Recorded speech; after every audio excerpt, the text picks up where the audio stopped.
অনেক দিন পর আবারও একটা সিম্পল রান্না নিয়ে চলে আসলাম। তো দেখেই বুঝতে পারছো, পাঁপড় আলু দেখালাম, আর এই দেখো কড়াইতে একটু জিরে ফোড়ন দিয়ে আর একটু হিং ফোড়ন দিয়ে আমি পাঁপড়ের তরকারিটা বানাবো।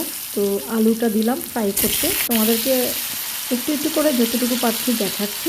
তো এটা খুবই সিম্পল রান্না, হয়তো সবাই খেয়েছো, তাও আমি আমার মতন করে রান্না করেছি, সেটাই তোমাদেরকে দেখাচ্ছি।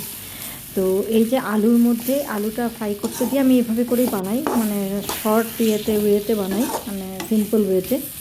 তো আমি এখানে হলুদ, লঙ্কার গুঁড়ো একটু একটু দিয়েছি, জিরের গুঁড়ো, ধনে গুঁড়ো, আর একটা গরম মশলার একটা ইয়ে আছে, যেহেতু হিং দিয়েছি, গরম মশলা না দিলে হয় তাও দিয়েছি। সেটা কেনা গরম মশলার যেটা স্মেল, সেটা কিন্তু একদম অরিজিনাল স্মেলটা পাওয়া যায় না, সেটা মনে হয় একটা মিক্সড মশলা, সেটাই দিয়েছি। দিয়ে ভালো করে ফ্রাই করেছি, একটু নুন একটু চিনি দিয়েছি। নিরামিষ তরকারিতে একটু নুন আর চিনি দিতে হয়। আর এই যে পাঁপড়গুলো ভেজে নিয়েছি ভালো করে, আর পাঁপড়গুলো ভাজার পর এই যে দেখো ভেজে রেখে দিয়েছি এক সাইডে। আর এই যে দেখো আলুটা খুব ভালো করে ফ্রাই করছি যেন মশলার গন্ধটা না থাকে, কারণ জিরের গন্ধটা কিন্তু খুব নাকে লাগে। যেমন পেঁয়াজ রসুন এসবের একটু গন্ধ থাকলে কোনো ব্যাপার না, তবে জিরের গন্ধটা কিন্তু নাকে লাগে। তো একটু জল দিয়ে দিলাম, কারণ আলুগুলো ডুমো ডুমো করে কেটেছি, যে আলুগুলো একটু সেদ্ধ হওয়ার জন্য জল দিলাম।